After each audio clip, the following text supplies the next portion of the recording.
ॐ सहनाववतु सहनौ भुनक्तु सह वीर्यङ्करवावहै तेजस्विनावधीतमस्तु मा विद्विषावहै। ॐ शान्ति शान्ति शान्तिः। यस्य निःश्वसितं वेदाः यो वेदेभ्योऽखिलं जगत् निर्ममेतमहं वन्दे विद्यातीर्थमहेश्वरम्।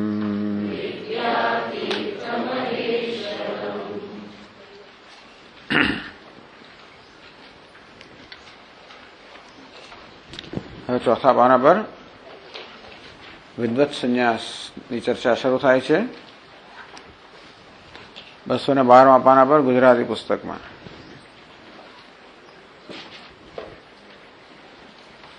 અથ વિદ્વત સંન્યાસમ નિરૂપયામઃ. તો જો પરમહંસ સંન્યાસના પણ બે વિભાગ પાડ્યા, વિવિદિશા સંન્યાસ અને વિદ્વત સંન્યાસ. તો વિવિદિશા અર્થાત વેદિતુમિચ્છા, જ્ઞાન પ્રાપ્તિની ઈચ્છાને સંતોષવા માટે, જ્ઞાન પ્રાપ્તિ માટે જે સંન્યાસ લેવામાં આવે એને વિવિદિશા સંન્યાસ કહેવામાં આવ્યો. જ્ઞાન પ્રાપ્ત થયા પછી જે સંન્યાસ લેવામાં આવે એને વિદ્વત સંન્યાસ કહેવામાં આવે છે. એની વાત કરે છે. અથ વિદ્વત સંન્યાસમ નિરૂપયામઃ. હવે અમે વિદ્વત સંન્યાસનું નિરૂપણ કરીશું. તો કશાનું નિરૂપણ કરવા માટે? એક તો એનું સ્વરૂપ, વિદ્વત સંન્યાસ કોને કહેવાય, એનું સ્વરૂપ શું છે, એનું પ્રયોજન શું છે, એનું સાધન શું છે, વાત કરવી પડે. તો કહે છે સમ્યક અનુષ્ઠિતૈઃ શ્રવણ મનન નિધિધ્યાસનૈઃ પરમ તત્વં વિદિતવદ્ભિઃ સંપાદ્યમાનઃ વિદ્વત સંન્યાસઃ. સમ્યક અનુષ્ઠિતૈઃ શ્રવણ મનન નિધિધ્યાસનૈઃ. તો જેમણે શ્રવણ મનન નિધિધ્યાસનનું સારી રીતે અનુષ્ઠાન કર્યું છે. કોણે? વિવિદિશા સંન્યાસીઓ. તો વિવિદિશા સંન્યાસ આ જ હેતુથી લેવામાં આવે છે, જેથી શ્રવણ મનન નિધિધ્યાસન જે જ્ઞાનના સાધન છે એનું સારી રીતે અનુષ્ઠાન થઈ શકે એ માટે વિવિદિશા સંન્યાસ લેવામાં આવે છે. વિવિદિશા સંન્યાસ એટલે સર્વ કર્મનો ત્યાગ, સર્વ કર્તવ્ય કર્મનો ત્યાગ. જેથી હવે કોઈ પ્રકારનું કર્તવ્ય નથી, કોઈ જવાબદારી નથી, કોઈ રોકાણ નથી. એટલે કે હવે દુનિયાની એના પર કોઈ માંગ નથી, દુનિયા પ્રત્યેની કોઈ જવાબદારી નથી. સાથે સાથે દુનિયા પ્રત્યે પણ હવે એનો કોઈ દાવો નથી, કોઈ હક નથી. દુનિયા પ્રત્યે કોઈ જવાબદારી નથી, દુનિયા પાસેથી કોઈ હક પણ નથી. બંને બાજુથી જ્યાં સુધી આપણે કોઈ હક હોય ત્યાં સુધી જવાબદારી પણ હોય. તેથી ભિક્ષા માંગવાનો હક ખરો, પણ એવો હક નથી કે પોતે ભિક્ષા માંગવા જાય એટલે કોઈ ભિક્ષા આપવી જ પડે એવો હક નથી. ભિક્ષા માંગવાનો હક ખરો, ભિક્ષા મળવી જોઈએ એવો આગ્રહ નથી. એ તો સામી વ્યક્તિ પોતાની ઈચ્છાથી ભિક્ષા આપે તો બરોબર છે, પણ ભારતીય સંસ્કૃતિમાં કોઈ ભિક્ષા માંગે તો ભિક્ષા આપવી એ ખરેખર પોતાનો વિશેષ અધિકાર છે, પોતાનું સદભાગ્ય છે એવું માણસો સામાન્ય રીતે સમજે છે. અને એટલે ભિક્ષા માંગનારને ભિક્ષા મેળવવામાં કોઈ મુશ્કેલી પડતી નથી હોતી. પરંતુ એવો કોઈ હક નથી સંન્યાસીને. સંન્યાસીને કોઈ પ્રકારનો હક નથી. બધાએ હકનો ત્યાગ, બધાએ અધિકારનો ત્યાગ. એને કર્મ કરવાનો કોઈ અધિકાર નથી, કર્તવ્ય નથી, કોઈ જવાબદારી નથી, તેમ કોઈ અધિકાર પણ નથી, માંગણી પણ નથી. અને બંને રીતે મુક્ત છે. આ રીતે મુક્ત છે. બધી વ્યવહારિક જવાબદારીમાંથી, માંગણીમાંથી, હકમાંથી, બધામાંથી મુક્ત છે. મન જયારે મુક્ત હોય ને, કશેક જગ્યાએ આપણો હક હોય ને તોય મગજ વિચાર કર્યા કરે કે ત્યાં પછી મારો હક છે, ત્યાં મળવા આટલી જાયદાદ મળવાની છે, સંપત્તિ મળવાની છે, એનું પછી મન ગણતરી કર્યા કરે. એ કશું જ નહીં, બધું જતું રહ્યું. એટલે કાયદેસર રીતે પણ હિન્દુ કાયદા પ્રમાણે પણ સંન્યાસીને કોઈ પ્રકારનો હક નથી હોતો. એટલે ઘરની મિલકતની અંદર પણ સંન્યાસી કોઈ રીતે કશો હક દાવો ના કરી શકે. નહીં તો એ વસ્તુ પણ મગજમાં આવે પાછી. એટલે એના મગજમાં કશું આવે જ નહીં. એટલે ટૂંકમાં આત્માનું અનુસંધાન ત્યારે જ થઈ શકે જ્યારે આપણું મન બીજા બધા અનુસંધાનથી મુક્ત હોય. તો હવે રાગદ્વેષ આપણે ઈચ્છીએ નહીં તો પણ રાગદ્વેષ આપણી પાસે રાગદ્વેષના વિષયનું અનુસંધાન કરાવે, આપણે ન ઈચ્છીએ તો પણ. ઇન્દ્રિયાણી પ્રમાથિની હરંતી પ્રસભમ મનઃ. ઇન્દ્રિયો એટલે કે આ રાગદ્વેષ બળાત્કારપૂર્વક આપણા મનને ખેંચીને વિષયોમાં પાડે. ચાલો, એથી તો એ મુક્ત થઈ ગયો. કર્મયોગ નિષ્કામ કર્મના અનુષ્ઠાનથી પોતાના મનને રાગદ્વેષથી મુક્ત કર્યું. પરંતુ કર્તવ્ય કર્મથી કેમ મુક્ત થયો? પેલી ફરજની ભાવના જે છે, જે ફરજની ભાવના લઈને એ જન્મ્યો છે અને એમાં જે ઉછર્યો છે, એ ભાવના એવી તીવ્ર હોય છે ને કે એ ભાવનાને છોડે નહીં. જો ફરજ ન બજાવીએ તો મનમાં એક અપરાધની લાગણી જન્મ્યા વગર રહે નહીં. એમાંથી કેમ મુક્ત થવો? એટલા માટે આ વૈધ વિધિપૂર્વકનો સંન્યાસ, જેની શાસ્ત્ર અનુમતિ આપે છે કે આ જ્યારે વિવિધિશા જન્મે, એટલે કે આ જ્ઞાન પ્રાપ્ત કરવાની તીવ્ર ઈચ્છા જન્મે ત્યારે તમે હવે આ કર્તવ્ય કરવાનો પણ ત્યાગ કરી શકો છો. એક મોટી જવાબદારી જયારે ઉપાડો ત્યારે હવે આ જવાબદારીનો ત્યાગ કરી શકાય. તેથી હવે આત્મા પ્રત્યે જવાબદારી છે. અત્યાર સુધી જે બીજી જવાબદારી 3 પ્રકારના ઋણ હતા, જે ફેડવાના હતા, એ થઈ ગયા. હવે આત્મા પ્રત્યે ઋણ છે એ ફેડવાનું છે. એટલે એ પણ સ્વીકારવામાં આવે છે. એ પણ એક માણસની જરૂરિયાત છે. બધાને એ પ્રકારની જરૂરિયાત જન્મે એવો નિયમ નથી. મોટાભાગના લોકોને એ પ્રકારની જરૂરિયાત જણાતી નથી હોતી, અને એટલા માટે મોટે ભાગે એ પ્રકારની જરૂરિયાતની કદર નથી હોતી.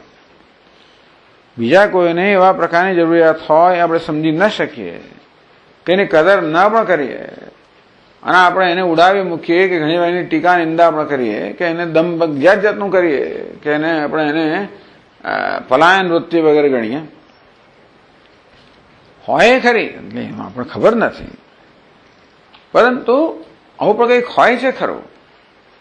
વિવિધિશા, વેદિતમ ઈચ્છા અર્થાત આત્માને જાણવાની ઈચ્છા, જ્ઞાન મળવાની ઈચ્છા. માણસનો પ્રેમ બદલાય. હંમેશા વિષયો માટે જ પ્રેમ હોય, પરિવાર માટે જ પ્રેમ હોય, સત્તા પ્રતિષ્ઠા માટે જ પ્રેમ હોય, સામાન્ય રીતે હોય. પણ એ જ પ્રેમના વિષયો હોય એવો નિયમ નથી. ઈશ્વર માટે પણ આ પ્રેમ પલટાય ને ઈશ્વર માટે બની શકે, જ્ઞાન માટે બની શકે. એ પ્રેમ ગુરુના પ્રેમમાં પરિવર્તન થાય, આત્મા માટે થાય. જન્મ્યો આપણા કદાચ પૂર્વના સંસ્કારને કારણે આ જન્મમાં કે પૂર્વ જન્મમાં કરેલા કર્મના પરિણામે આગળ કહેવામાં આવ્યું તે પ્રમાણે અભિજાતના સંસ્કારનો ઉદ્ભવ થાય, એવું બને. ત્યારે એવું ના કહી શકીએ કે આ ખોટું જ છે, આવું ના હોય, એવું ના આપણે કહી શકીએ. આવું પણ હોઈ શકે. આવો હોય એ સંભાવનામાં કહેવામાં આવે. અને સંન્યાસ નામની વસ્તુ પણ છે. આ બધી ચર્ચામાં એ કહેવામાં આવ્યું કે આ સંન્યાસ નામની પણ એક વાજબી વસ્તુ છે. ટૂંકમાં એ પણ મનુષ્યની એક જરૂરિયાત છે. ભલે દરેક મનુષ્યની જરૂરિયાત ન હોય અને દરેક મનુષ્યની દરેક સમયે જરૂરિયાત ન હોય, પણ કોઈક મનુષ્યની કોઈક સમયે જરૂરિયાત બની શકે છે. ત્યારે એ જરૂરિયાતને પૂરી કરવા માટે શાસ્ત્રો અનુમતિ આપતા હોય છે. કારણ કે હવે એની જરૂરિયાત જ્ઞાન માટેની છે. એને જ્ઞાન માટે પ્રેમ છે, શાસ્ત્ર માટે પ્રેમ છે, ઈશ્વર માટે પ્રેમ છે. તો એ જરૂરિયાત પૂરી કરવા માટેનું યોગ્ય વાતાવરણ હવે એને માટે આપણે આપવું પડે. સંન્યાસનો હેતુ એટલો જ છે. કર્મનો ત્યાગ કે જવાબદારીનો ત્યાગ એટલે છટકવું એવું નથી, ભિખારી બની જવું એવું નથી, પરતંત્ર બની જવું એવું નથી. ખરેખર તો એક સૂક્ષ્મ અને મહાન જવાબદારી સ્વીકારવાની છે. પણ એ જવાબદારી એને પ્રિય છે, એને અનુકૂળતા કરી આપવાની છે, જેથી હવે શાસ્ત્રનું જે જ્ઞાનનું સાધન છે, શાસ્ત્રનું શ્રવણ કરવું, જે શ્રવણ કરવા પર મનન કરવું, ધ્યાન કરવું, એને આત્મસાત કરવું, એમાં લાગેલા રહ્યો. એને જ હવે સમર્પિત થાય એ માટેની એક વાતાવરણ પ્રાપ્ત થાય, અનુકૂળતા પ્રાપ્ત થાય, એ માટે આ વિવિધિશા સંન્યાસ છે. એમ કરતા કરતા આ વિવિધિશા સંન્યાસી બને. શ્રવણ મનન સમ્યક અનુષ્ઠિત, શ્રવણ મનન નિધિધ્યાસન. આમ સારી રીતે શ્રવણ મનન નિધિધ્યાસન આત્માવાર દ્રષ્ટવ્ય, શ્રોતવ્ય, મંતવ્ય, નિધિધ્યાસિતવ્ય મૈત્રેયી. યાજ્ઞવલ્ક્ય ઋષિ કે હે મૈત્રેયી, આત્માનું દર્શન કરવું જોઈએ. જીવનમાં આત્માનું દર્શન કરવું જોઈએ. કેમ? કારણ કે આત્માનું દર્શન કરવાથી, આત્માને જાણવાથી આ બધું જ જણાઈ જાય. આત્માને મેળવવાથી આ બધું મળી જાય. આત્માને પામવાથી આ બધું પામી જાય. ટૂંકમાં હે મૈત્રેયી, જીવનમાં તું જે કાંઈ ઈચ્છે છે એ બધી ઈચ્છાઓ પૂર્ણ થાય જો આત્માને પ્રાપ્ત થાય તો. ટૂંકમાં મનુષ્ય માત્ર જે ઈચ્છે છે, જે ઝંખે છે, એ બધી ઝંખનાઓ, બધી ઈચ્છાઓ આત્માને પ્રાપ્ત કરવાથી અર્થાત આત્માને જાણવાથી પૂર્ણ થાય છે. એ સબજે કોઈ ઉપાય નથી. માટે આત્માને જાણવો જોઈએ. જે ઈચ્છા મૈત્રેય પ્રગટ કરી, યેનાહમ અમૃતાસ્યામ, હે ભગવાન, જેનાથી હું અમર બનું એ આપ મને કહો. જે ભગવાન આપ જાણો છો અમરતાનું સાધન, એ મને કહો. રે ભગવાન વેદ તન્મે બ્રૂહીતિ. એટલે આજ્ઞા કહે છે કે હું જે જાણું છું આ છે આત્મજ્ઞાન. એ આત્મા જાણવો જોઈએ. મહારાજ આત્માને કેમ જાણવા, કેવી રીતે જાણી શકાય? શ્રોતવ્ય, મંતવ્ય, નિધિધ્યાસિતવ્ય. આત્માનું શ્રવણ કરવું જોઈએ, મનન કરવું જોઈએ, એનું ધ્યાન કરવું જોઈએ. એટલે કે શાસ્ત્રનું શ્રવણ કરવું જોઈએ, મનન કરવું જોઈએ, ધ્યાન કરવું જોઈએ. એના પરિણામે જ્ઞાન પ્રાપ્ત થાય. સમ્યક અનુષ્ઠિત શ્રવણ મનન નિધિધ્યાસન. આ પ્રકારે શ્રવણ મનન નિધિધ્યાસન જેનું સારી રીતે અનુષ્ઠાન કરવામાં આવ્યું છે. પરમ તત્વમ વિદિતવદ્ભિઃ, જેના પરિણામે જેમને પરમ તત્વનું, પરમાત્માનું જ્ઞાન થયું છે. સંપાદ્યમાન વિદ્વત સંન્યાસ, એ લોકો જેમને જ્ઞાન થયું છે એ લોકો જે સંન્યાસ લે એને વિદ્વત સંન્યાસ કહેવાય. જે જ્ઞાન ઈચ્છે છે એ જે સંન્યાસ લે એ વિવિધિશા સંન્યાસ છે. જેમને જ્ઞાન પ્રાપ્ત થયું છે એ જે સંન્યાસ લે એ વિદ્વત સંન્યાસ છે. એનું દૃષ્ટાંત ક્યાં આપને મળે છે મહારાજ? તો કે હા, કહે છે. તમ ચ યાજ્ઞવલ્ક્ય સંપાદયામાસ. વિદ્વત સંન્યાસ છે એ याज्ञवल्क्य संपन्न કર્યો હતો। क्या आगा तो कैसे? तथा ही विद्वत्शिरोमणि भगवान याज्ञवल्क्य है विजिगीषु कथाया बहुविधेन तत्वनिरूपणेन अश्वल प्रभृतीन् मुनीन् विजित्य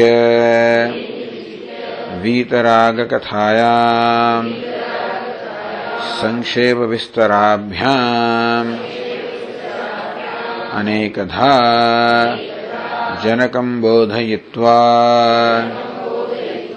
मैत्रेयीं बुबोधयिषुः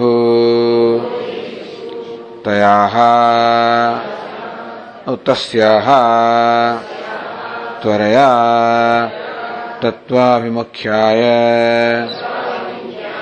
स्वकर्तव्यं संन्यासं प्रतिजज्ञे।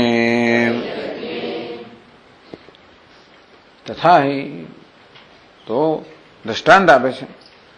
विद्वत् शिरोमणि ही भगवान याज्ञवल्क्य है। विद्वानों शिरोमणि, विद्वान तो खरा पण एमना शिरोमणि भगवान ये प्रकार विभूति धरावनारा। भगवान तो अपने भगवान ने कहिए, जगत सृजन पालन करनारा वगैरह पर छतां ये प्रकार नहीं विभूति धराव ऐश्वर्यस्य समग्रस्य धर्मस्य यशसः श्रियः वैराग्यस्य अथ मोक्षस्य। वैराग्य मोक्ष धर्म यश आવું ધરાવનાર હોય ઘણી માત્રામાં એને ભગવાન કહેવાય ગૌણ અર્થમાં। એ વિભૂતિ ધરાવનાર ભગવાન યાજ્ઞવલ્ક્ય એમની બે કથાનું વર્ણન છે, ત્રણ કથાનું વર્ણન છે બૃહદારણ્યક ઉપનિષદમાં। વિજિગીષુ કથાયા તો એક તો जनक राजानी सभाમાં विजिगीषु विजेतुम इच्छुः जीतवानी इच्छा वाला याज्ञवल्क्यनी कथा છે એક તો। जो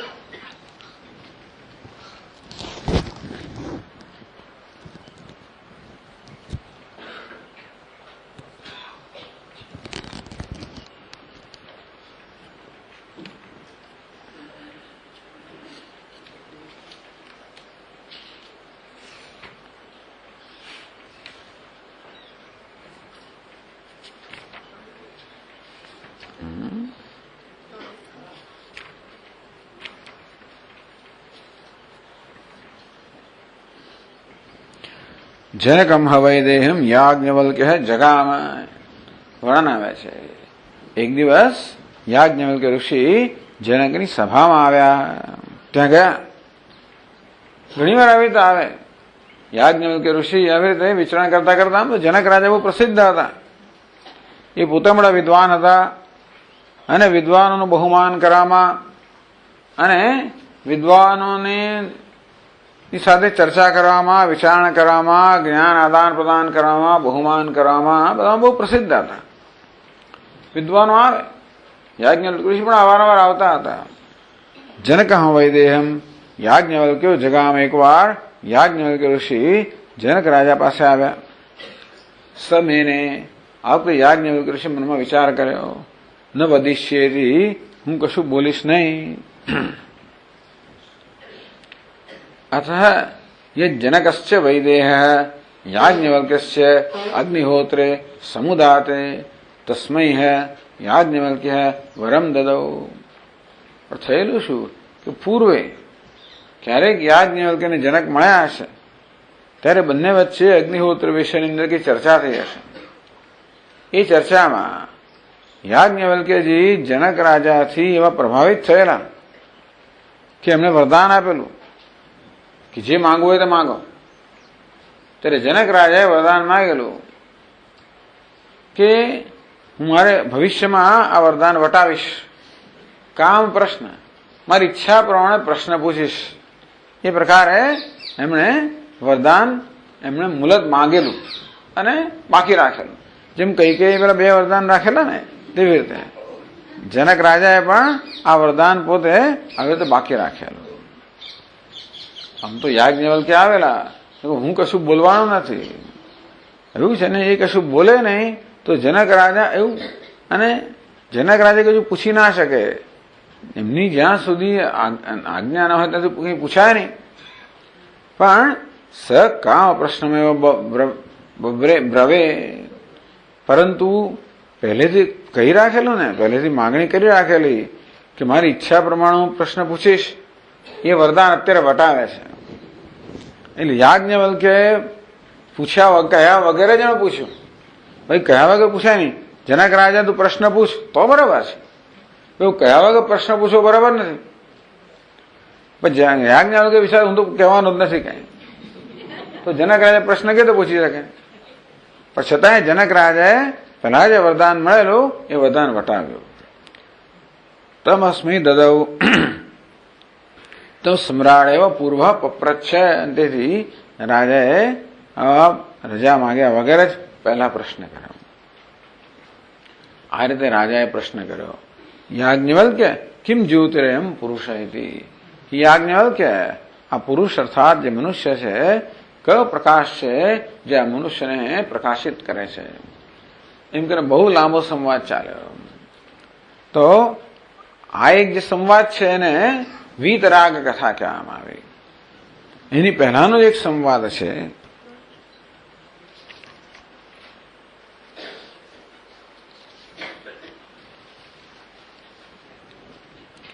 ઓમ જનકો વૈદેહ બહુદક્ષિણેન યજ્ઞેન ઈજે. એક વખત જનક રાજાએ ખૂબ દક્ષિણા જેમાં આપવાની હોય એવા પ્રકારના યજ્ઞનું અનુષ્ઠાન કર્યું. તત્ર કુરુ પંચાલાનામ બ્રાહ્મણા અભિસમેતા બભૂવ. ત્યાં કુરુ અને પંચાલ દેશના ખૂબ બધા વિદ્વાન બ્રાહ્મણો ત્યાં આગળ સંમિલિત થયા હતા. તસ્ય જનકસ્ય વૈદેહસ્ય વિજિજ્ઞાસા બભૂવ. આમ યજ્ઞ થાય પછી બાકીના સમયમાં સભામાં બધા એકત્રિત થાય અને પછી વિદ્વત ચર્ચા થાય. આવી રીતે સભામાં બધા બ્રાહ્મણો વિદ્વાનો બધા એકત્રિત થયેલા, અને તે બધાને જોઈને જનક રાજાના મનમાં આ પ્રકારની જિજ્ઞાસા જાણવાની ઈચ્છા જન્મી. કસ્મિત એશામ બ્રાહ્મણાનામ અનુચાનંતમ ઇતિ. આ બધામાં સૌથી સારું પ્રવચન આપી શકે, અર્થાત સૌથી મોટો વિદ્વાન કોણ, સૌથી વધારે બ્રહ્મનિષ્ઠ કોણ, એવું જાણવાની ઈચ્છા છે. સહગામ સહસ્રમ અવરોરોધ દશ દશ પાદાહ એકસ્યાહ શૃંગયો આબદ્ધાહ બભૂવ. આ વિચાર કરીને જનક રાજાએ 1000 ગાયો જુદી રાખેલી કે આ બધા પંડિતોમાં જે સૌથી વધારે બ્રહ્મનિષ્ઠ હોય એને 1000 ગાયનું દાન કરવું, અને દરેક ગાયને એના પર 10-10 તોલા સોનું, એટલે કે દરેક શિંગડા પર 5-5 તોલા સોનું મળેલી 1000 ગાયો. તાન હોવાચ બ્રાહ્મણા ભગવંત યોવો વરિષ્ઠ બ્રહ્મિષ્ઠ સહિતા ગાહ ઉદજતામિતિ. એને બ્રાહ્મણો કે હે બ્રાહ્મણ ભગવંત, હે ભગવાન, હે બ્રાહ્મણો, આપનામાં જે બ્રહ્મિષ્ઠ હોય અર્થાત સૌથી વધારે બ્રહ્મનિષ્ઠ હોય એ આ બધી ગાયો લઈ જાઓ. સીધો જ પ્રસ્તાવ મૂક્યો. તે બ્રાહ્મણ ન દધૃષુ, પરંતુ કોઈ બ્રાહ્મણોએ હિંમત ના કરી. અતઃ યાજ્ઞવલ્ક્ય સ્વમેવ બ્રહ્મચારિણમ ઉવાચ. ત્યારે યાજ્ઞવલ્ક્યે પોતાનો બ્રહ્મચારી હતો એને કહ્યું, એતાહ સૌમ્ય ઉદજ સામશ્રવાયતી. હે સામશ્રવા, આ ગાયો ભાઈ લઈ જા, આપણે ઘરે લઈ જા. તાહ ઉદાચકાર. બ્રહ્મચારી તો 1000 ગાયો લઈને જતો રહ્યો. તે બ્રાહ્મણ ચક્રુધુ. અને ત્યારે બ્રાહ્મણો અત્યંત ક્રોધાયમાન થઈ ગયા. કથમનો બ્રહ્મિષ્ઠ બ્રુવિત હતી. આવડે કેમ પોતાની જાત, ટૂંકમાં 1000 ગાયો લઈ ગયો એટલે પોતે દાવો કરે છે ને, પોતા બધામાં બ્રહ્મિષ્ઠ જેવો દાવો તો કર્યો જ ને. તું શું પોતાને બ્રહ્મિષ્ઠનો દાવો કરે છે? કેવી દાવો કરે છે ભાઈ? અથ જનકસ્ય વૈદેહસ્ય હોતા અશ્વલો બભૂવ. પણ કોઈની હિંમત નથી આને પડકારવાની. પણ જનકનો જે હોતા એટલે જનકનો જે એનો પંડિત છે, એનો પુરોહિત એટલે જનક રાજાનો સૌથી નજીક, એનામાં હિંમત છે. એટલે જનકસ્ય હોતા વૈદેહસ્ય અશ્વલઃ બભૂવ. અશ્વલ નામનો એક બ્રાહ્મણ જે જનક રાજાનો પુરોહિત છે એ જરા અભિમાની હતો. જનક રાજા નજીક હોવાને કારણે એમાં વધારે જરા હિંમત હતી, વધારે ધૃષ્ટતા હતી. સહેરમ પપ્રચ્છ, એણે યાજ્ઞવલ્ક્યને પૂછવાની ધૃષ્ટતા કરી. ત્વમ નખલો યાજ્ઞવલ્ક્ય બ્રહ્મિષ્ઠોસી. હે યાજ્ઞવલ્ક્ય, શું તો એમ કહે છે કે અમારામાં તો સૌથી બ્રહ્મિષ્ઠ છે, અર્થાત બ્રહ્મને જાણવામાં શ્રેષ્ઠ તું છે? પણ જે બ્રહ્મને જાણનારો હોય એ ક્યારેય પણ ઉદ્ધત ના હોય, એ તો હંમેશા નમ્ર હોય. યાજ્ઞવલ્ક્યજી પોતાની નમ્રતા દર્શાવતા કહે છે સ હોવાચ નમો વયમ બ્રહ્મિષ્ઠાય કુર્મઃ. યાજ્ઞવલ્ક્યજી કહે છે કે અમે તો જે બ્રહ્મિષ્ઠ હોય એને નમસ્કાર કરીએ છીએ. પેલો કહે છે તું શું અમારા સર્વમાં બ્રહ્મિષ્ઠ છે, અર્થાત બ્રહ્મને શ્રેષ્ઠ જાણનારો છે? તો કે નહીં, અમે જે બ્રહ્મિષ્ઠ હોય એને નમસ્કાર કરીએ છીએ.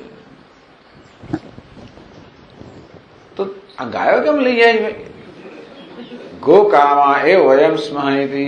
અમે તો માત્ર ગાયોની ઈચ્છા ધરાવનારા જ છીએ. બંને વસ્તુ કહી દીધી. નમ્રતા પણ જાહેર કરી, જોડે જોડે હું બ્રહ્મિષ્ઠ છું એવું પણ જાહેર કરી દીધું. તતૈવ પ્રષ્ટુમ દદ્રે હોતા અશ્વલ. અને ત્યારે અશ્વલ જે એમનો પુરોહિત છે એને એને પ્રશ્ન પૂછવાનો કે એમને ગાયો ના લઈ જવાય, એમ બ્રહ્મિષ્ઠનો દાવો ના થાય. હું છું, મારા પ્રશ્નો ઉત્તર આપો. અને પછી પુરવાર કરો કે ખરેખર હું જાણું છું એ જાણો છો કે નહીં. એમ કે અશ્વલ એમ એક પછી એક બધા જનક રાજની સભાના પંડિતો એક પછી ઉભા થાય છે. યાજ્ઞવલ્ક્યને પડકાર ફેંકે છે અને યાજ્ઞવલ્ક્ય એક એકનો પડકાર ઝીલી લે છે અને એક એકના મોં બંધ થઈ જાય છે. એમાં ગાર્ગી પણ આવી જાય છે. એ બધામાં ગાર્ગી 2 વાર ઉભી થાય છે. બીજા બધા 1 વાર, પણ ગાર્ગી 2 વાર. આવી રીતે એક પછી એક 9 એટલે 8 જણ ઉભા થાય છે અને આ પ્રશ્નોત્તરી થાય છે. આને કઈ કથા કહેવામાં આવી? વિજગીષુ કથા. આ જીતવા માટેની કથા, આ વિજયની કથા. 2 કથાઓ થઈ. આ જનક રાજાની સભામાં જે થઈ એ જીતવાની, વિજય પ્રાપ્ત કરવાની કથા. વિજગીષુ કથાયામ બહુવિધેન તત્વ નિરૂપણેન. 9 પ્રકારે તત્વનું નિરૂપણ થયું. દરેક પંડિત ઉભો થાય, યાજ્ઞવલ્ક્યજીને પ્રશ્ન કરે, એ પ્રશ્ન ઉત્તર આપવામાં આવે. એ રીતે વિવિધેન બહુવિધેન, ભિન્ન ભિન્ન રીતે તત્વ નિરૂપણેન, ભિન્ન ભિન્ન રીતે તત્વનું નિરૂપણ થયું. અશ્વલ પ્રભૃતિન, અશ્વલથી માંડીને એક પછી એક બધા મુનિન વિજિત્ય, આ બધા મુનિઓ પર વિજય પ્રાપ્ત કરીને એ વીતરાગ કથાયામ, પેલી બીજી કથા છે કઈ યાજ્ઞવલ્ક્ય જનકની સભામાં આવે અને જનકે પ્રશ્ન કર્યો કિમ જ્યોતિરયમ પુરુષ. હે ભગવાન, કઈ જ્યોતિ છે જેનાથી આ પુરુષનો વ્યવહાર ચાલે છે? આત્મયમ જ્યોતિ, એ રીતે આત્માનું જ્ઞાન અપાય છે, બોધ અપાય છે. એ વીતરાગ કથા, એ કથા કેવી છે? વૈરાગ્યની કથા છે. કથા સંક્ષેપ વિસ્તારાભ્યામ, સંક્ષેપ અને વિસ્તારથી અનેકધા જનકમ બોધયિત્વા, ખૂબ વિસ્તારથી બોધ આપવામાં આવે છે ત્યાં આગળ. તો અનેકધા જનકમ બોધયિત્વા, અનેક રીતે જનકને બોધ આપીને. પછી ત્રીજી કથા મૈત્રેયમ બુબોધયિષુ, પાછા મૈત્રેયીને બોધ આપવા માટે ત્રીજી કથા.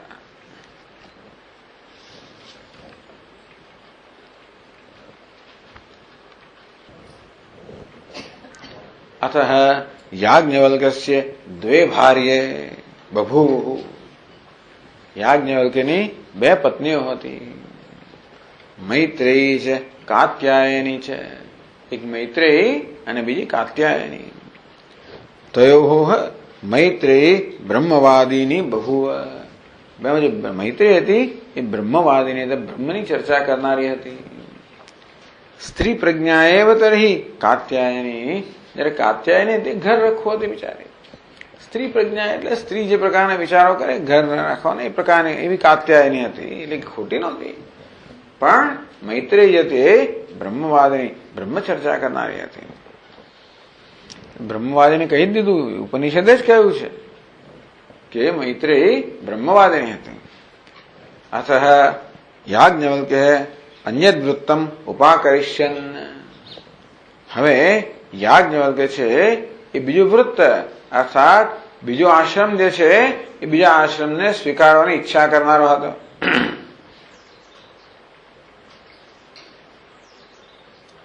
પૂર્વસ્માત ગારસ્ય લક્ષણાદ વૃત્તાદ અન્યત પારિવ્રાજ્ય લક્ષણમ વૃત્તમ ઉપાકરિષ્યન ઉપાચિકીષુ સન. યાજ્ઞવલ્ક્ય હવે ગૃહસ્થાશ્રમનો ત્યાગ કરીને એથી બીજું અર્થાત સંન્યાસ આશ્રમ જે એ સ્વીકારવાની ઈચ્છા ધરાવનાર યાજ્ઞવલ્ક્ય મૈત્રેયી હોવાચ યાજ્ઞવલ્ક્ય. યાજ્ઞવલ્ક્ય પોતાની પત્ની મૈત્રેયીને સંબોધીને કહ્યું, હે મૈત્રેયી પરવ્રજિષ્યન વૈ અરે અહમ અસ્માત સ્થાનાદસ્મી. હે મૈત્રેયી, મૈત્રેયી એની મોટી પત્ની છે, કાત્યાયની નાની પત્ની છે. જ્યેષ્ઠામ ભાર્યામ આમંત્રે હોવા છે ઇત્યાદિ. હે મૈત્રી, હવે હું આ ગૃહસ્થાશ્રમ ત્યાગ કરીને હું સંન્યાસ આશ્રમ ગ્રહણ કરવાનો છું. હંતતે અને આ શા માટે કહ્યું? કારણ કે પત્નીને અનુમતિ લેવી પડે. ગૃહસ્થે સંન્યાસ લેવા માટે અનુમતિ લેવી પડે. અનુમતિ પ્રાપ્ત થાય તો સંન્યાસ લેવો યોગ્ય કહેવાય. બસ ભાગી જવું, રજળતા મૂકવા એ યોગ્ય નથી. એટલે એવી ચર્ચા કરવામાં આવી. આગળ કહેવામાં આવ્યું. દ્વિતીય અધ્યાય તૃતીયમ બ્રહ્મ છે, આમાં રહી જ આવી ગયેલો.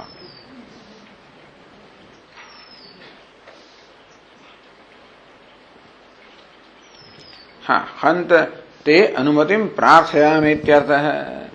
તારી અનુમતિની પ્રાર્થના કરું છું.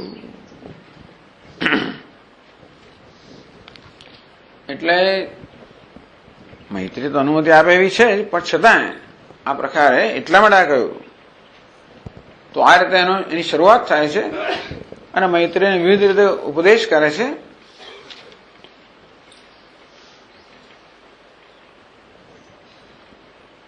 અને છેલ્લે કહે છે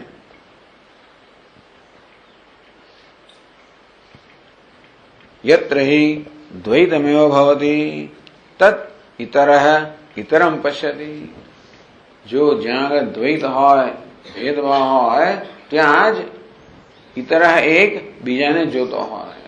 એટલે જોનારો એક હોય અને જોવાનો વિષય બીજો હોય.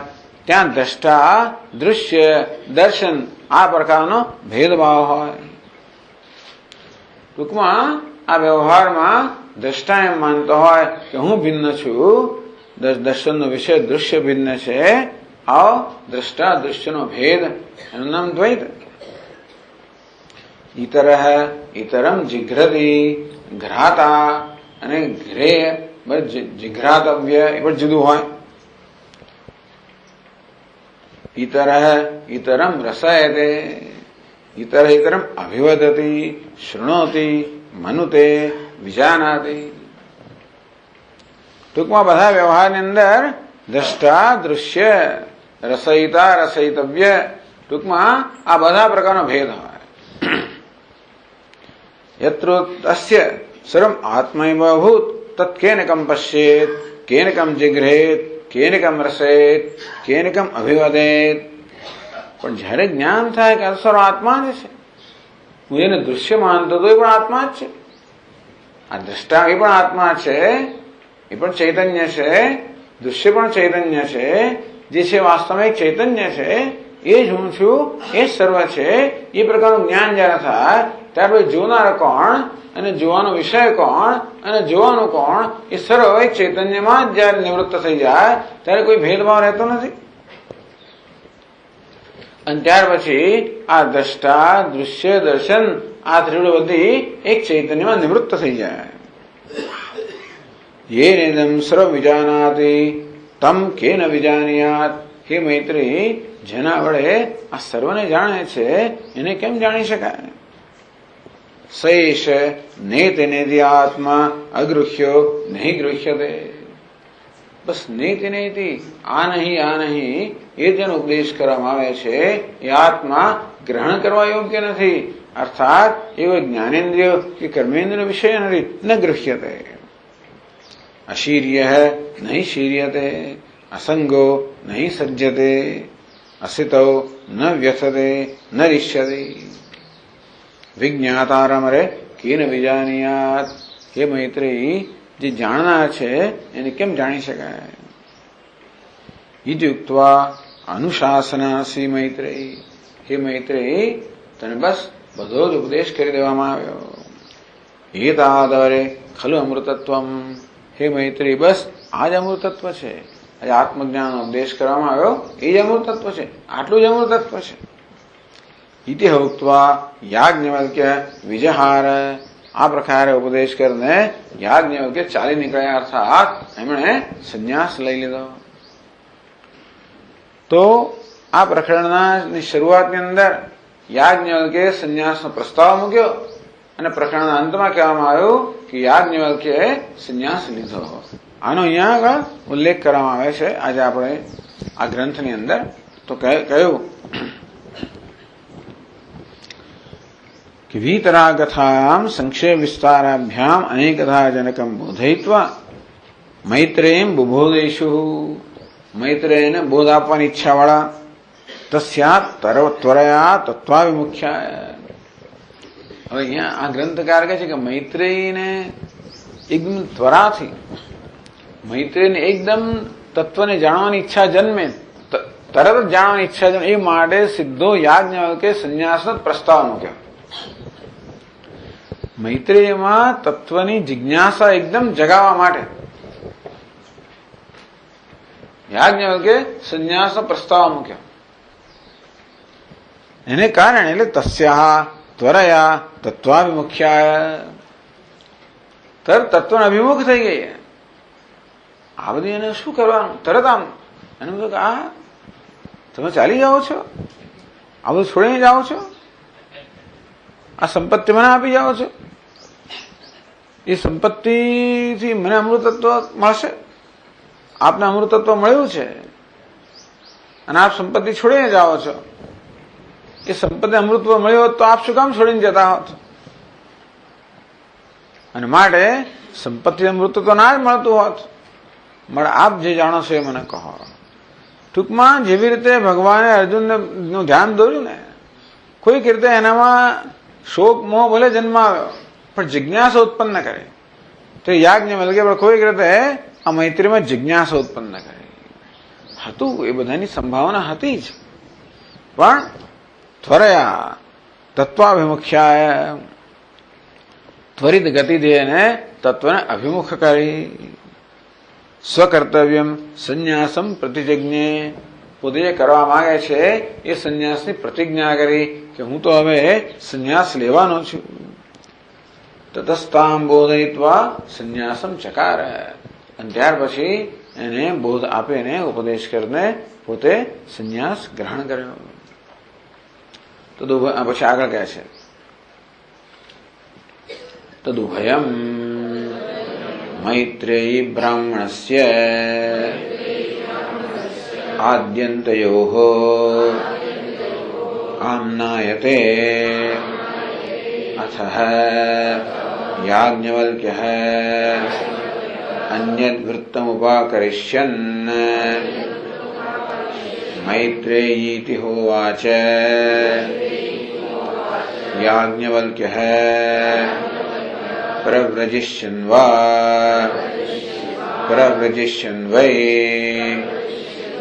અરે અહમસ્માत् સ્થાનાદસ્મિ इति एतावदरे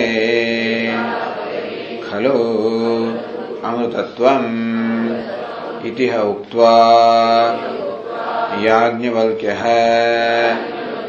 विजहार इति च।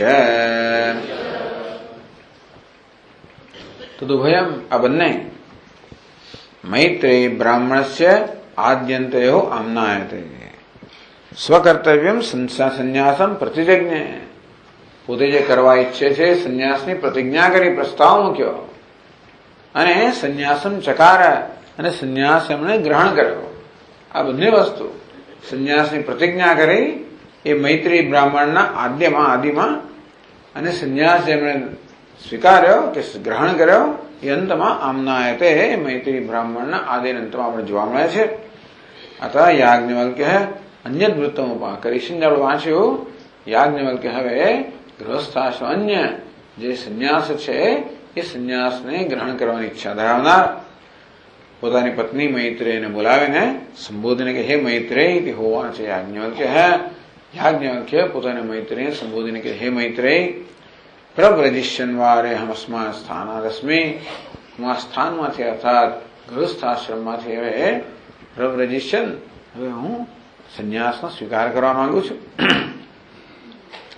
એમ કરીને સંન્યાસમ પ્રતિજજ્ઞે પોતે જે કરવા ઈચ્છે છે એ સંન્યાસની પ્રતિજ્ઞા કરી પ્રસ્તાવ મૂક્યો અને છેવટે સંન્યાસમ ચકારી તે તાવદરે ખલુ અમૃતત્વમ એમણે પોતાનો ઉપદેશ પૂરો કર્યો કે એ મૈત્રેય આટલું જ અમૃતત્વ છે. આજે આત્મજ્ઞાનનો ઉપદેશ કર્યો એ જ બસ અમૃતત્વનું સાધન છે. ઇતિ ઉક્ત્વા યાજ્ઞવલ્ક્ય વિજહાર આમ કહીને યાજ્ઞવલ્ક્ય ચાલી નીકળ્યા. ઇતિ છે એટલે આખો પ્રસંગ છે એ વિદ્વત સંન્યાસના સમર્થનમાં કહેવામાં આવે છે કે વિદ્વત સંન્યાસ નામની વસ્તુ છે, વિદિશા સંન્યાસ નામની વસ્તુ છે એ માટે આગળના પ્રસંગો કયા, વિદ્વત સંન્યાસ નામનું છે એ માટે આ પ્રસંગ કહેવામાં આવે છે. તો બીજું કહે છે આગળ કહોલ બ્રાહ્મણેપી વિદ્વત સંન્યાસ આમ્નાયતે એતમ વૈ તમાત્માનમ વિદિત્વા બ્રાહ્મણાઃ પુત્રૈષણાયાશ્ચ વિત્તૈષણાયાશ્ચ લોકૈષણાયાશ્ચ વ્યુત્થાય ભિક્ષાચર્યમ ચરન્તિ ઇતિ કહોલ બ્રાહ્મણે બી વળી યાજ્ઞવલ્ક્ય પેલો પેલી વિજયગી શું કથા હતી. યાજ્ઞવલ્ક્યજીને જનક રાજાની સભામાં એક પછી એક પંડિતો સાથે જે વાદ થયો એમાં એક હતા પંડિત જેનું નામ કહોલ. તો એ વિભાગ છે ને કહોલ બ્રાહ્મણ કહેવાનો. કહોલ બ્રાહ્મણ એ તો યાજ્ઞવલ્ક્યજીનો કહોલ સાથે જે વિવાદ થયો કે વાદ થયો એમાં વિદ્વત સંન્યાસ આમ્નાયતે એમાં વિદ્વત સંન્યાસ વિશે કહેવામાં આવ્યું છે. ક્યાં કહ્યું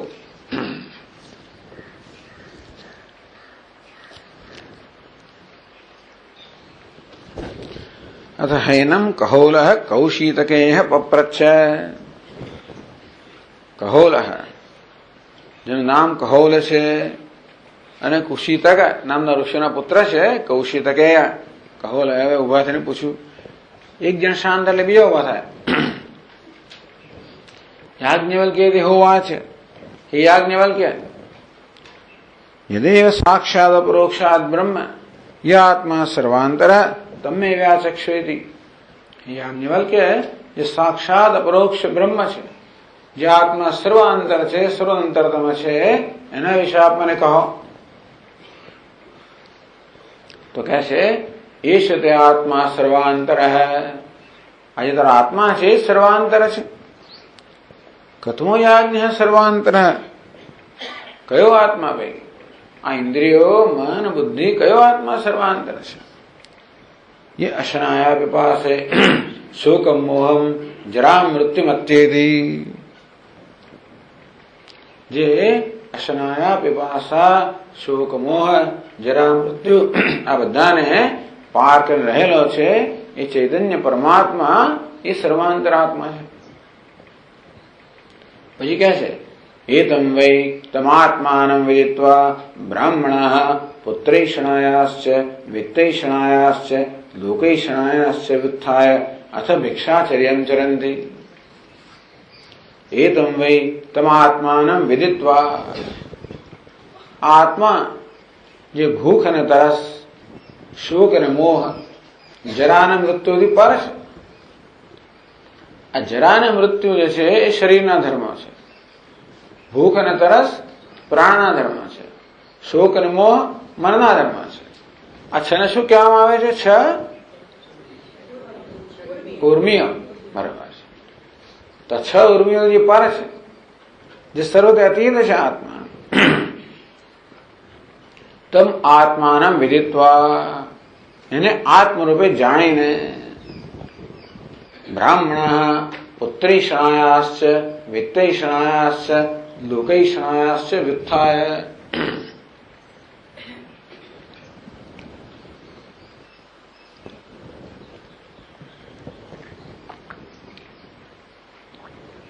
પુત્રૈષણા વિત્તૈષણા લોકૈષણા આ બધાથી ઉપર ઉઠીને અથ ભિક્ષાચર્યમ ચરંતે, પછી ભિક્ષા ચડી ગયા. ટૂંકમાં ભિક્ષુકનું જીવન જીવે છે, સંન્યાસનું જીવન જીવે છે, અર્થાત સંન્યાસ ગ્રહણ કરે છે, સંન્યાસી બની જાય છે, પરમહંસ બની જાય છે. એટલે અહીંના ગ્રંથકાર જીવન મુક્તિ વિવેકના ગ્રંથકાર કહે છે કે આ વાક્ય પરમહંસ સંન્યાસનું વિધાન કરે છે. કેમ? એતમ વૈતમ આત્માનં વિદિત્વા, એ આત્માને, કેવો આત્મા? જે અશનાયા વિપાસા શોક મોહ જરા મૃત્યુ આ બધાને અતીત કરીને રહેલો છે.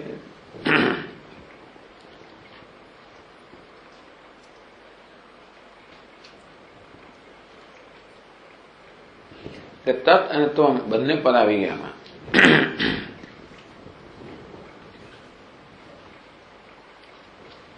તમેથી ઉપસ્થ બ્રાહ્મણો લક્ષણમ ત્વમ પદાર્થમ પરામર્શતિ. એતમ એટલે આ, તમ એટલે પેલો, ત્વમ અને તત, તત અને ત્વમ પદ એ બંને જે છે એના ઐક્યરૂપ જે પરમાત્મા છે એને જાણીને, આ જ્ઞાન પરોક્ષ છે અપરોક્ષ છે એ પરથી નક્કી થાય કે વિવિધિશા સંન્યાસ છે કે વિદ્વત સંન્યાસ છે. પણ આ ગ્રંથકાર વિદ્વત સંન્યાસ કહે છે. વિદિત્વા એટલે કે અપરોક્ષતયા, અપરોક્ષ જ્ઞાન પ્રાપ્ત કરીને બ્રાહ્મણ, બ્રાહ્મણ એટલે બ્રહ્મજ્ઞાનીઓ. બ્રાહ્મણ કોને કહેવાય? બ્રહ્મજ્ઞાની. બ્રહ્મ જાનાતિ બ્રાહ્મણ. આ જ્ઞાન થાય કોઈ એષણા તો રહે જ નહીં ને. આત્માના જ્ઞાનથી આત્મનિવ આત્મના તુષ્ટ હૈ, જે સ્વયં પોતાને સંતોષ પ્રાપ્ત કરે એટલે કોઈ ઈષણા સ્થાન નથી. એટલે પુત્રૈષણા વિત્તૈષણા લોકૈષણા આ બધી ઈષણાઓથી મુક્ત થઈને ભિક્ષાચર્ય ચરણ છે. શેને જાણે? હવે મનોનાશ વાસનાક્ષય વગેરે માટે, જીવન મુક્તિ પ્રાપ્ત કરવા માટે. પછી વચ્ચે કહે છે જેમાં બહુ આપણને રસ નથી. યા એવ પુત્રૈષણા સા વિત્તૈષણા, યા વિત્તૈષણા સા લોકૈષણા, બધી ત્રણ ઈષણાઓ છે જેની એક જ ઈષણા છે ખરેખર. આમાં પુત્રૈષણા અને વિત્તૈષણા તો સાધન છે, એક લોકૈષણા સાધ્ય છે. એટલે એક સાધન છે ને બીજું સાધ્ય છે. એટલે બે ઈષણા ગણો કે એક જ ઈષણા ગણો. ચાલો. તસ્માદ બ્રાહ્મણ પાંડિત્યમ નિર્વિદ્ય બાલ્યેન તિષ્ઠાસેત, બાલ્યમ ચ પાંડિત્યમ ચ નિર્વિદ્ય અથ મુનિ અમૌનમ ચ મૌનમ ચ નિર્વિદ્ય અથ બ્રાહ્મણ. સબ્રાહ્મણ કેન સ્યાત? તસ્માદ બ્રાહ્મણ પાંડિત્યમ નિર્વિદ્ય. તેથી બ્રાહ્મણે પાંડિત્ય અર્થાત શ્રવણને સારી રીતે કરીને, બાલ્યની નિષ્ઠા છે, શ્રવણથી જે બળ પ્રાપ્ત થાય એ બળથી રહેવું જોઈએ, એટલે કે મનન કરવું જોઈએ. બાલ્યમ છે પાંડિત્યમ છે નિર્વિદ્ય. આ બાલ્ય અને પાંડિત્ય એટલે મનન અને શ્રવણ જે બરોબર કરીને અથ મુનિ પછી એને મુનિ બનવું જોઈએ, અર્થાત નિધિધ્યાસનમાં રત રહેવું જોઈએ. અમૌનમ છે નિર્વિદ્ય. અમૌનમ એટલે શ્રવણ અને મનન, મૌન નિધિધ્યાસન એ બંનેને સારી રીતે કરીને અથ બ્રાહ્મણ, હવે એ જીવન મુક્ત બની ગયો, બ્રાહ્મણ બની ગયો. આ પ્રકારે એને કહેવામાં આવે. અને આ ગ્રંથકાર કહે છે કે આ વિદ્વત સંન્યાસનું વિધાન છે. એના માટેની દલીલો આવશે બધી, એટલા તો વાંચી બતાવ્યું.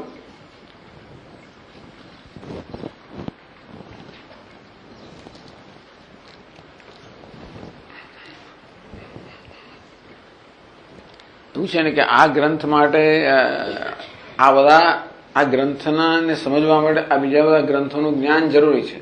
છતાં પણ આપણે એટલા વાંચી લઈએ છીએ જેથી તમને એની ખોટ ના ચાલે.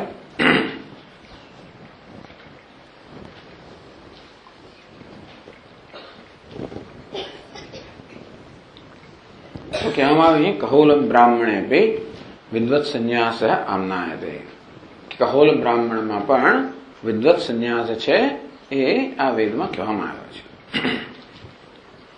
એતમ વૈ તમાત્માના વિદિત્વા બ્રાહ્મણ પુત્રેષણાયાશ્ચ વિત્તૈષણાયાશ્ચ લોકૈષણાયાશ્ચ વિત્થાય અથ ભિક્ષાચર્યમ ચરંતી.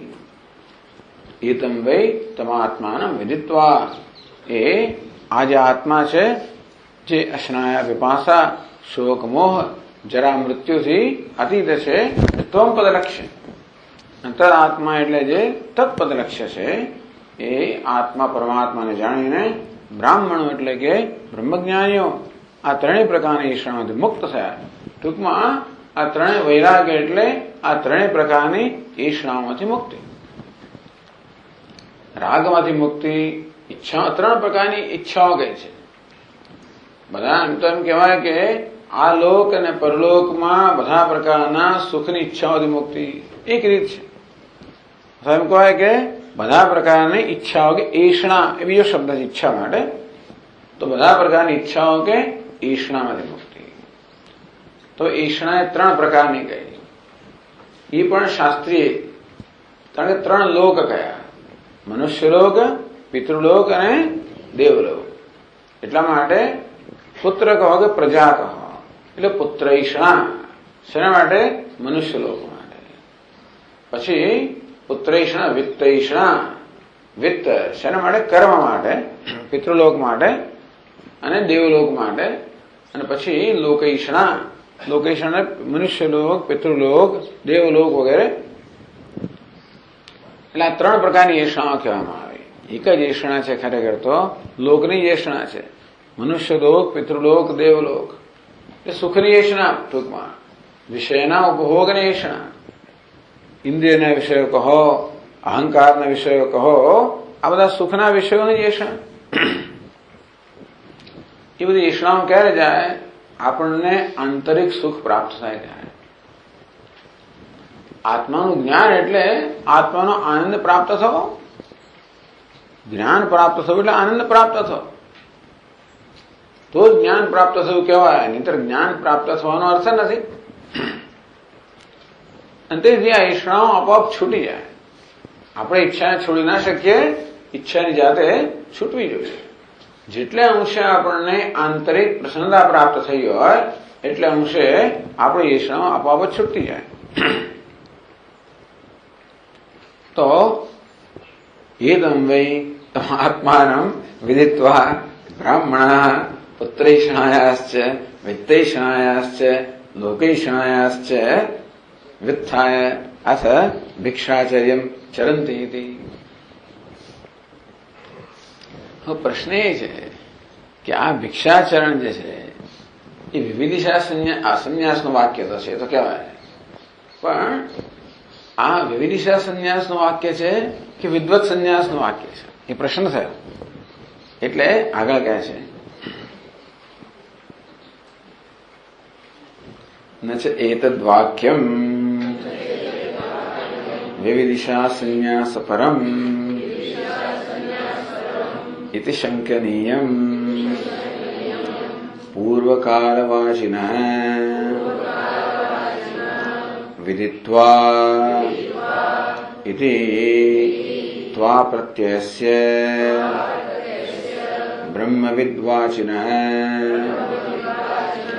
ब्राह्मण शब्दस्य च बाध प्रसंगात्। तो जो ग्रंथकार किसे के एतम वै तमात्मान विदित्वा, विदित्वा એટલે જાણીને, ત્વા પ્રત્યય, ત્વા શું કહે છે? જાણીને, એટલે કે જાણવાનું કાર્ય પૂરું થઈ ગયું છે. આ ત્વા પ્રત્યય ક્યારે લગાડવામાં આવે? જ્યારે કોઈ કાર્ય પૂરું થઈ ગયું હોય ત્યારે, એટલે કે જાણવાનું કાર્ય પૂરું થઈ ગયું છે. ભાઈ વિવિધિશા સંન્યાસ ક્યારે લેવામાં આવે? હજી જાણવાનું હોય ત્યારે. જાણવાનું બાકી રહ્યું હોય ત્યારે વિવિધિશા સંન્યાસ લેવામાં આવે ને. તો વિદિત્વા આ સંન્યાસ ક્યારે લેવામાં આવ્યો છે? વિદિત્વા જાણવાનું કાર્ય પૂરું થઈ ગયું છે ત્યારે લેવામાં આવ્યો છે. તેથી આ કયો સંન્યાસ હોવો જોઈએ? વિદ્વત સંન્યાસ હોવો જોઈએ. એક વસ્તુ કહેવામાં આવી. બીજું એટલે કહ્યું કે પૂર્વકાલવાચન વિદિત્વાયતિ ત્વા પ્રત્યય. બીજું બ્રાહ્મણ. બ્રાહ્મણ શબ્દ જે છે એનું ખરેખર બ્રહ્મ જાનાતિ બ્રાહ્મણ, મુખ્ય અર્થમાં એ જ બ્રાહ્મણ કહેવાય જે બ્રહ્મનો જ્ઞાતા છે. એટલે કે બ્રહ્મવિદ વાચિન બ્રાહ્મણ શબ્દ છે. આ બ્રાહ્મણ શબ્દનો અર્થ તો બ્રહ્મવિદ એટલે બ્રહ્મનો જ્ઞાની એવો થવો જોઈએ. એટલે જો તમે આ સંન્યાસને વિવિધિશા સંન્યાસ એવો અર્થ કરો તો આ વિદિત્વા એ પણ આપણે મુખ્ય અર્થમાં ન લઈ શકીએ અને બ્રાહ્મણ શબ્દને પણ મુખ્ય અર્થમાં ના લઈ શકીએ. બાધ પ્રસંગાત આ બંને શબ્દો જે છે એમને ગૌણ અર્થમાં લેવા પડે. તમારે આ સંન્યાસનો અર્થ વિવિધિશા સંન્યાસ કરવો હોય તો પેલો કે બ્રાહ્મણ શબ્દ જાતિ માટે વપરાય. બ્રાહ્મણ એટલે બ્રાહ્મણ જાતિના માણસો. બ્રહ્મ ખાલી બ્રાહ્મણ એટલે બ્રહ્મના જ્ઞાતા એવું શા માટે? અહીંયા બ્રાહ્મણા, આ બ્રાહ્મણ જે શબ્દ છે એ બ્રાહ્મણ જાતિ માટે વપરાયો એવું શા માટે નહીં? એટલે કહ્યું ને આગળ એવ એતમ વૈ તમાત્માન વિદિત્વા બ્રાહ્મણા, એટલે કે બ્રાહ્મણ જાતિના મનુષ્યો પુત્રૈષણા વિત્તૈષણા લોકેષણાથી ઉપર ઉઠીને એ બ્રાહ્મણ શબ્દ બ્રાહ્મણ જાતિઓ કેમ ના હોય? એનો ઉત્તર આપે છે ન ચ અત્ર બ્રાહ્મણ શબ્દ જાતિવાચક વાક્યશેષે પાંડિત્ય બાલ્ય મૌન શબ્દાભિધેયૈ